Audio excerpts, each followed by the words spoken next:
আরএসএসের শতবর্ষ উপলক্ষে কাছাড় জেলার কালাইনজিপির ছলিগ্রাম বিসর্জন ঘাট কালীবাড়িতে এক বিশাল হিন্দু সম্মেলন অনুষ্ঠিত হয়। মহিলাদের কলসযাত্রা ও ভারত মাতার প্রতিকৃতিতে পুষ্পার্ঘ অর্পণের মাধ্যমে অনুষ্ঠানের সূচনা হয়। প্রধান অতিথি আরএসএসের অসম ক্ষেত্র প্রচারক সুনীল মোহান্তি বলেন, অযোধ্যার রাম মন্দির ভারতীয় কৃষ্টি সংস্কৃতির প্রতীক এবং প্রত্যেক হিন্দুর অন্তত একবার দর্শন করা উচিত। তিনি হিন্দু সমাজের ঐক্য ও সংগঠনের উপর গুরুত্ব আরোপ করেন।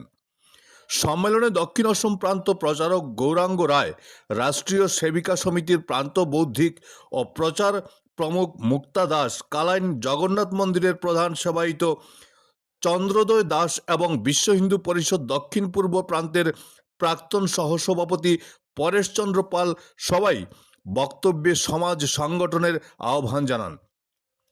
তাছাড়াও এদিনের অনুষ্ঠানে বিশিষ্টদের মধ্যে উপস্থিত ছিলেন বিজেপি কাছাড় জেলা সহসভাপতি বিপ্লব কান্তি পাল, মণ্ডল সভাপতি নিত্যগোপাল দাস, নিরাপদ দেব, বর্ষিয়ান বিজেপি নেতা সুকেন্দু কর, ভূপেন্দ্র বৈষ্ণব, প্রাক্তন বিধায়ক অমরচাঁদ জৈন প্রমুখ।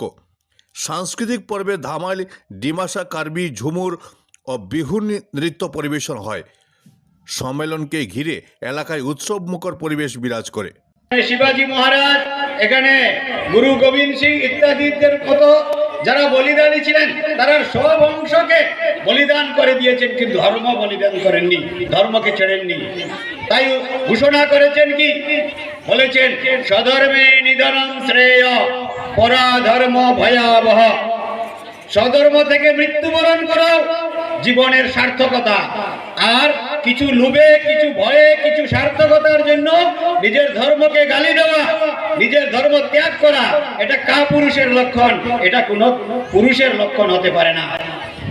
তাই আমরা সেই পুরুষত্বের ধর্মে জীবনযাপন করেছি, আমরা সেই পুরুষত্বের আর ধর্মে নিজকে জন্মগ্রহণ করতে পেরেছি।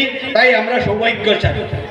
যারা বলে যে হিন্দুকে দুর্বল করা যায়, লাঞ্ছিত করা যায়, বিনাশ করা যায়, তাদেরকে আমরা বলে দেওয়া দরকার, আরে যে সনাতনকে বিনাশ করতে পারেনি, মহিষাসুর, ঘণ্টাসুর, বকাসুর, যে সনাতনকে বিনাশ করতে পারেনি, মহিরাবণ, দশানন, দশপুৎখণ্ড রাবণ, যে সনাতনকে বিনাশ করতে পারেনি, কংস, পুতনা, নরকাসুর, সেই সনাতনকে কি নষ্ট করবে আজকের জেহাদিরা, আজকের মৌলবাদীরা, আজকের সেকুলারবাদীরা, আজকের নকশালবাদীরা, আজকের কমিউনিস্টরা, আজকের মিশনারিরা, আজকের বিচ্ছিন্নতাবাদীরা।